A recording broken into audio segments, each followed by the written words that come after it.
भाजपा के लोगों को समझ ही नहीं आ रहा है कि हम क्या और किस नैरेटिव के साथ बिहार की चुनाव में जाने का काम करें।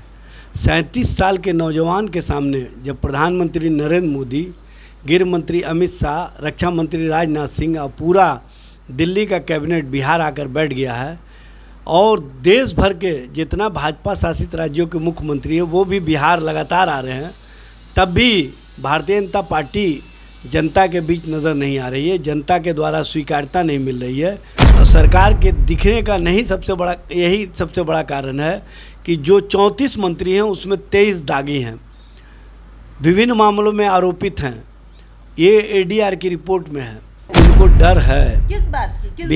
बिहार की सत्ता जाते ही केंद्र की सत्ता भी चली जाएगी, ये मैं आपको स्पष्ट रूप से एनडीए की सरकार आ रही है, सत्ता आ रही है, केंद्र में तो है ही। एनडीए सरकार अब नहीं आने वाली है। एक तरफ बिहार विधानसभा चुनाव की तैयारी में लोग जुटे हुए हैं, वहीं आपको बता दें कि एक तरफ वार और पलटवार की भी बयानबाजी जारी है। एक तरफ बीजेपी से राष्ट्रीय प्रवक्ता ने कहा है कि भय और नरसंहार और डर की वजह से तेजस्वी यादव को सीएम बनाया गया और मुकेश सहनी को डिप्टी सीएम बनाया गया है।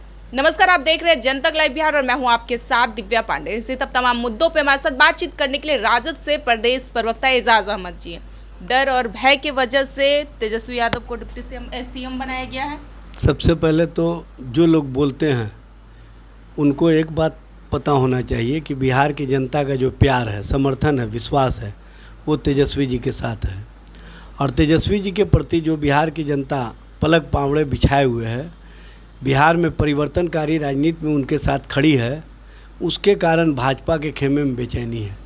और भाजपा के लोगों को समझ ही नहीं आ रहा है कि हम क्या और किस नैरेटिव के साथ बिहार की चुनाव में जाने का काम करें।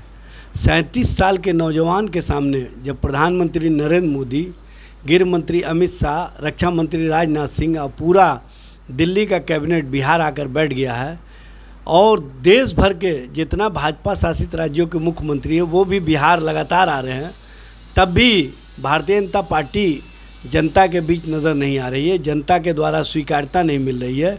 इसी से समझ में आ जाता है कि खटारा और नकारा सरकार से लोग मुक्ति चाहते हैं। और मुक्ति जो बिहार की जनता चाहती है वो इन कारणों से कि इन लोगों ने बिहार के लोगों के हितों में कोई काम नहीं किया है। बिहार में आम जन परेशान है। बिहार में महिलाओं के साथ हर दिन जिस तरह से अत्याचार, यौनाचार, व्यभिचार की घटनाएं हो रही हैं, इससे ही स्पष्ट होता है कि बिहार में किस तरह का राज चल रहा है। अब तो लोग घरों में रहने से भी डरने लगे हैं, क्योंकि घरों में घुस करके कहीं ना कहीं अपराधी नंगा नाच करते हैं और उनके साथ जिस तरह का व्यवहार करते हैं, आम लोग परेशान हैं, आम लोग त्राही कर रहे हैं। और जो अपराधी हैं वो कहते हैं सैया भय कोतवाल तो अब डर काहे का।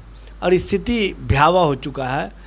सरकार का एक बाल समाप्त हो गया। सरकार कहीं दिख नहीं रही है और सरकार के दिखने का यही सबसे बड़ा कारण है कि जो 34 मंत्री हैं उसमें 23 दागी हैं, विभिन्न मामलों में आरोपित हैं। ये एडीआर की रिपोर्ट में है। जब 34 में 23 मंत्री इस तरह के हों तो वहाँ पर सरकार और सरकार में बैठे लोगों का कौन सुनेगा।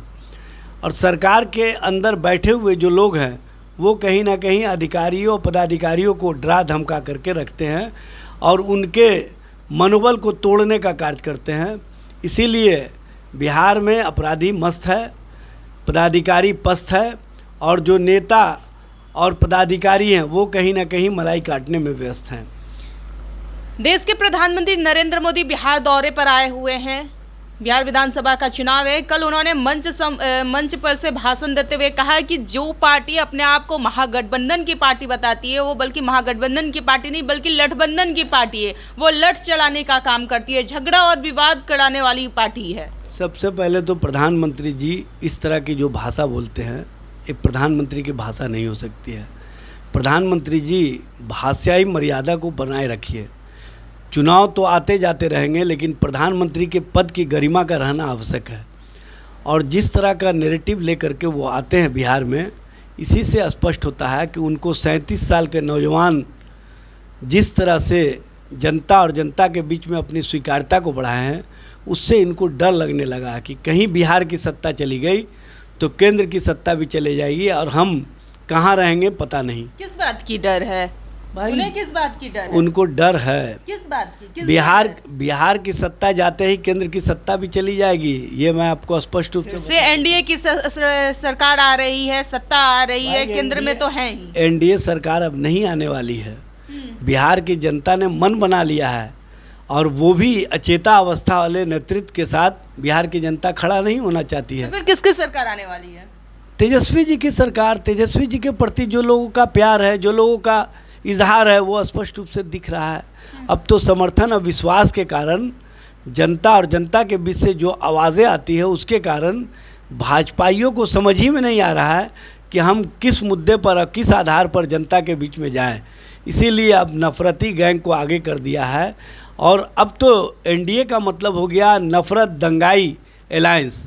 और नफरती दंगाई नामकरण कर दिए आप लोग। भाई करने की आवश्यकता क्या है? अब तो लोग आम लोग कहने लगे हैं कि नफरती दंगाई अलायंस से छुटकारा लेना है, नहीं तो बिहार और देश को ये लोग कहाँ पहुँचा देंगे, भाई भाई को लड़ा करके कहाँ देश को ले जाएंगे पता नहीं चलेगा।